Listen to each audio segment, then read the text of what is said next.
नमस्कार श्रोते हो. आकाशवाणी नागपूरच्या वृत्त विभागाच्या वतीने प्रस्तुत दृष्टिक्षेप या कार्यक्रमात मी रेवती जोशी आपलं मनापासून स्वागत करते. नुकतेच साहित्य अकादमी पुरस्कार जाहीर झाले. आपल्या जळगावचे मूळ चित्रकार असलेले राजू बाविस्कर यांच्या काळ्या निळ्या रेषा या आत्मकथनासाठी अकादमी पुरस्कार त्यांना जाहीर झाल्यामुळे मराठी साहित्य क्षेत्राला सुवर्ण झळाळी मिळाली आहे. आज दृष्टिक्षेप या संवादात्मक कार्यक्रमात त्यांच्याशी मनमोकळा संवाद साधूया. सर, दृष्टिक्षेप या कार्यक्रमात आपलं खूप स्वागत आणि पुरस्कारासाठी मनपूर्वक अभिनंदन. धन्यवाद मॅडम. सर, चित्रकार ते साहित्यिक या तुमच्या प्रवासाविषयी आम्हाला ऐकायला आवडेल. माझं मूळ नेमकं चित्रकलेमध्ये असल्यामुळं आणि मी त्याच्यामध्ये व्यक्त झालो खरं तर हो. त्या विषयामध्ये. तिथून मग अनेक साहित्यिक मित्र मला लाभलीत.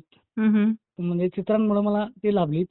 चांगले साहित्यिक मिळाल्यामुळं ते चांगलं साहित्य पण हातात मिळालं त्यांच्या माध्यमातून आणि त्या माध्यमामुळं मी थोडा लिहिता झालो. कविता लिहिल्या थोड्याफार काही अंकांमध्ये, दिवाळी अंकांमध्ये म्हणा, नियतकालिकांमध्ये. तो असा एक काळ होता नेटपणे.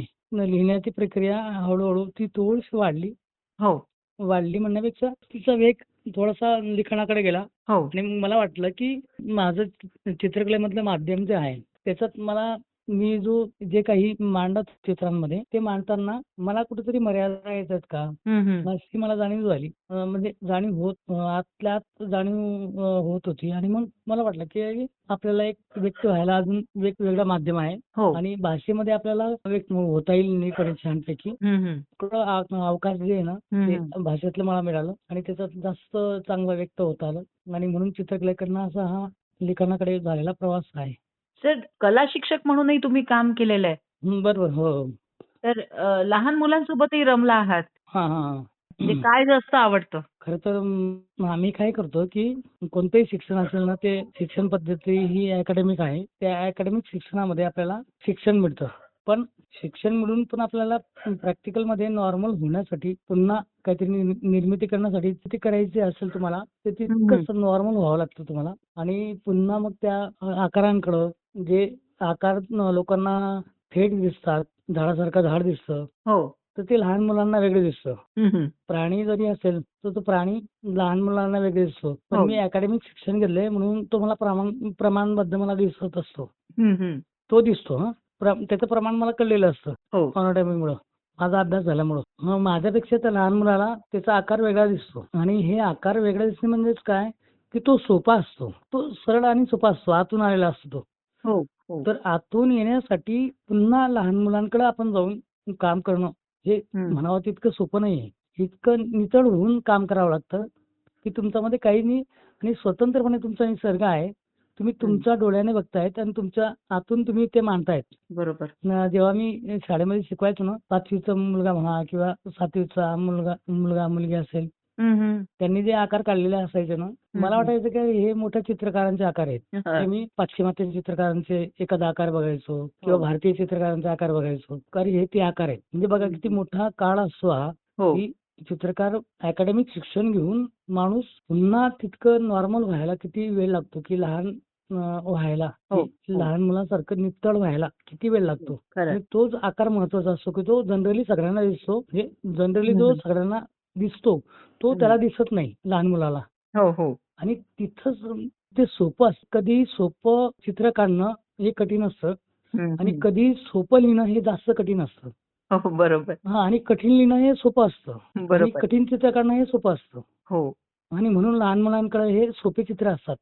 ते कठीण वाटतात चित्रकारांना पण म्हणा किंवा त्यांच्या विचाराने. आणि म्हणून मला त्या मुलांकडनं खूप मला पण घेता आलं काही भरपूर घेता आलं. त्यांना शिकवता मला जास्त शिकता आलं खरं तर. मी तर तू बऱ्याचदा विचार करतो की एखादा मुलगा असेल तर मग तो एखादा बैल रंगवत असेल तो हिरवा जरी रंगवला तर मी त्याला कधीच बोललो नाही की तू हिरवा का रंगवला असं. बरोबर. तू निळा रंगाचा बैल का रंगवला किंवा प्राणी का रंगवला असं. ते मला आश्चर्य वाटतं की याने निळा कसं काय रंगवला असेल, हिरवा कसं काय रंगवला असेल किंवा लाल रंगाचा कसं काय एकदम भडक लाल कसं काय असेल बैल असं तर कुठे बघितलाच नसेल मी. त्याची ती नैसर्गिक अशी सृजनता आहे ती नेमकी. बरोबर.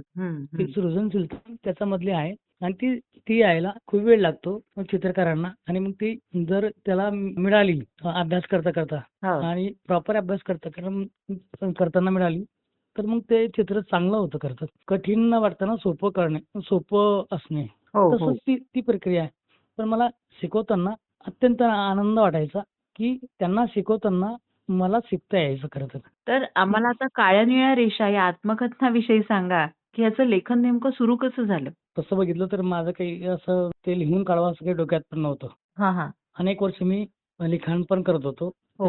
त्याच्यामुळे माझी सगळी महाराष्ट्रात जी मोठी साहित्यिक मंडळी आहे, हो. ती ती मित्र झालीत. चित्रामुळे झालीत. आणि असं काही डोक्यात नव्हतं, की हे लिहायचं, ते लिहायचं असं काही. पण एक मेन टप्पा असा येतो माणसाचा, की माणसं कुठेतरी भेटतात आपल्याला. बरोबर टप्प्यावरती भेटतात. तिथून आपण सुरू होतो. तर तसं माझं एक प्रदर्शन होतं शेगावला. तिथं सगळी मोठी मंडळी होती साहित्यिक. नुकतेच संपादक झालेले प्रफुल्ल सिरदार सर हे आलेले होते कार्यक्रमाला. आणि ते आलेले असताना आमच्या गप्पा झाल्यात खूपच त्या चित्रांच्या संदर्भात, की या चित्रामध्ये तुझं सगळं असं दिसतंय, की गावगाडा दिसतोय, ते माणसं दिसतायत सगळी अशी, त्या माणसांचं जगणं दिसतंय, ते बिन चेहऱ्याचे वाटतायत, म्हणजे त्यांना चेहरा नाही जगताना काही असं दिसतंय ते सगळं समोर चित्र बघताना. हे असं तू का काढतो, कसं काय आहे? मग मी त्यांना त्यांच्या मागच्या स्टोऱ्या सांगितल्या अशा सहज बोलता बोलता, हो. की की मी हे सगळं अनुभवलेलं आहे. मी गावगाड्यामध्ये जेव्हा माझं बालपण गेलं किंवा मी जन्माला तिथं आलो असेल त्या झोपड्यांमध्ये, तर मी हे सगळं बघतो. आणि आजही ते मी गेलो नातेवाईकांमध्ये तर बघत असतो. काही लोकांमध्ये खूप काही सुधारलंय असं काही भाग नाही, पण म्हणतो फक्त की काहीतरी मोठं बदल होतोय आपल्यामध्ये. पण तो कुठे होत असेल मला माहित नाही. पण त्या गावगाड्यामध्ये, गावाच्या बाहेर राहणाऱ्या माणसांमध्ये शिक्षणाचा अभाव असल्यामुळं तेच काम करतात मुळात, शिक्षण नसल्यामुळं. तर ते जाणवायचं. तर सरांनी म्हटलं, की "राजू, तू एक काम कर, की हे तू बोलतो ना, ज्या स्टोऱ्या सांगतोय तू सगळ्याच्या, तू जे बोलतोय ते हे लिहून काढ." हां, तू लिहून काढ आणि मी युगवाणीच्या अंकामध्ये हे छापतो. हां, हां. मी त्यांना म्हटलं, की मला काय ते लिहिणं वगैरे ते मला काही, माझं पिंड ते नाहीये, माझं चित्रांचं पिंड आहे. दुसरं मला काही ते जमणार नाही. पण ते थोडेसे मागे लागलेत आणि म्हणजे बऱ्यापैकी मागे लागलेत. खरं सांगायला म्हटलं तर मी 2-4 त्यांना लिहून पाठवलेत काही भाग. ते म्हणले, की "तू लिहितं कधी? मला आवडले तर मी छापेल, नाही तर मला वाचू तर दे. काय लिहितोय तू असं, बघू तर बरोबर. दे. हां, तू कविता लिहितोय, बाकीचं तू म्हणजे वाचतो पण छान आहे, पण तू लिहू शकतो, व्यक्त होऊ शकतो तू छान. तुझ्या पद्धतीने व्यक्त हो तू आणि लिहून मला पाठव." मी जेव्हा त्यांना पाठवलं आणि त्यांनी ते वाचल्यानंतर ते म्हणले, की "अरे, हे काहीतरी नवं हातात आलंय का काय?" असं त्यांना वाटलं असेल. ते बोलले पण तसं. आणि मग त्यांनी पहिल्यांदा ते मराठी साहित्यामध्ये बाहेर आणलं वाचकांपर्यंत. हो, हो. आणि तिथून मग तो मार्ग खूप पायवाट सुरू झाली खरं तर. हं, हं. आणि मग माझगावकर सरांनी ते स्वतःच सर, मराठी साहित्यातल्या कोणत्या लेखकांचा तुमच्या लिखाणावर प्रभाव आहे? आणि कोणता साहित्यिक तुम्हाला खूप आवडतो? किंवा असं वाटतं, की यांच्यापासून काही प्रेरणा घ्यावी? असे भरपूर साहित्यिक आहेत. पण खूप लोकं आहेत अशी हं. लिहिणारी. त्यांच्याकडनं कळत-नकळत प्रेरणा मिळतेच. मार्गदर्शन असतंच हो. वाचल्यानंतर. पण मला वाटतं, की माझं बोट धरून असं काही कथानक असेल, हं, हं. त्या कथानकामध्ये भिळवत असेल, तर मला बाबासाहेबांचं बुद्ध आणि धम्म मी पहिल्यांदा वाचला होता नेमका 25 वर्षापूर्वी. आणि तो असा नाही वाचला, की एक वेळा वाचला नाही. तो 2 वेळा वाचला. का बरं? का वाचला असेल मला वाटतं, की मला असं वाटायचं, की मला बोट धरून कुणीतरी फिरवतोय. आणि ती मूळ प्रत होती बाबासाहेबांनी लिहिलेली. हं. ती वाचली. बुद्ध चाललेला आहे जंगलामध्ये, पहाडामध्ये किंवा त्या ठिकाणी चाललाय. त्या घटना होत आहेत. हो. त्या घटना होत आहेत. हे जे टप्पे आहेत ना, हे इतके चित्रपटासारखे मला तेव्हा जाणवले होते. पूर्ण फिरून आल्यासारखं वाटत होतं मला. आणि नंतर मग मी अण्णाभाऊंचे पण वाचलेत. कथा, कादंबऱ्या वाचल्यात. आणि मग मला तिथं पण जाणवलं असंच. मला बोट धरून कुठेतरी फिरवतायत या कथेमध्ये, कादंबऱ्यांमध्ये. आणि मग बाबूराव बागुलांचं जेव्हा मी वाचलं मॅडम, हां. अरे, ते पण मला वाटलं, की हे पण माझ्या जवळचे आहेत.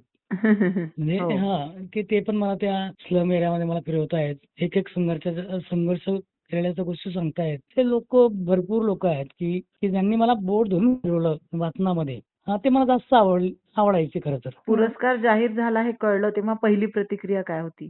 पहिली प्रतिक्रिया तर काय, मी ऐकल्यानंतर पहिल्यांदा मला जेव्हा कळलं असं, हं. ते जाहीर झाला. मला फोन आला आणि नंतर मला कळलं. मला स्वप्नासारखं वाटत होतं खरं तर, की हं, हं. आपण स्वप्नात आहोत का? की अरे हे खरं आहे का खरंच? कारण की एकदम इतका आनंद न पेललेला माणूस कधीच. हो, हो. म्हणजे माझ्याकडनं काही इतका मोठा आनंद पेलला जाणार नाही. कारण की मुळातच खूप कष्टातून आलेली माणसं असतात ना आपण. म्हणजे कष्टातून जर प्रवास असेल, तर हो. एक खूप परमोच्च आनंद मिळाला असेल, तर ते हो. पेलणं खूप कठीण असतं. आणि हं. ते स्वप्नासारखं वाटतं माणसाला. हं, हं. मला वाटायचं की अरे स्वप्नासारखं तर नाही. हं, मी हं. बोललो पण त्यांना, की म्हणलं काय तुम्ही खरं सांगतायत का नेमकं? की हं, हं. काय गंमत करतायत बा काही? हो, नाही, नाही हो. म्हणे तुम्हाला ते आहे.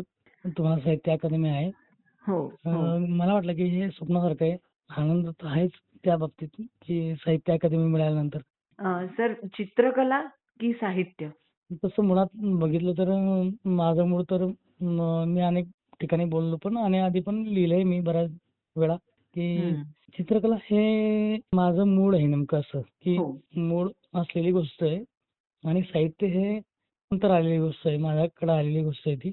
माझ्या वाचनातून म्हणा, सगळ्या लोकांमध्ये मी साहित्यिक लोकांमध्ये असल्यामुळं ती माझ्याकडे आलेली गोष्ट आहे. हं, पण हं. माझं मूळ नेमकं चित्रकलेचं आहे. तर चित्रकला ही ते मूळच आहे नेमकं आणि ते बरं. महत्वाचं आहे माझ्यासाठी. हां, हां. साहित्य आहे, पण ते कसं आहे, की मी त्याचं नवीन रूप लावलंय हो, नेमकं. हो. पण माझं जे मूळ आहे नेमकं झाडाचं ते हं. चित्रकलेचं आहे आणि हे नवीन रूप लावलंय. मग याला खतपाणी मी जसं देईल, जसं हो, मी हो. त्याला जसं खतपाणी म्हणजे काय, की मी वाचेल, काहीतरी अभ्यास करेल, हो. मग ते अजून मोठं होईल का? असं मी बघतो त्याकडे खरं तर. बरोबर. सर आमच्या श्रोत्यांना तुम्ही काय संदेश द्याल? कला कोणतीही कला काही अशी खूप लवकर होत नाही खरं तर. हं, हं. मुळात हं, हं. एखादी मोठी निर्मिती करायची असेल, तर हं. त्याला कालावधी खूप मोठा लागतो. ते चित्र असो की लिखाण असो, तितकं सोपं पण नाही.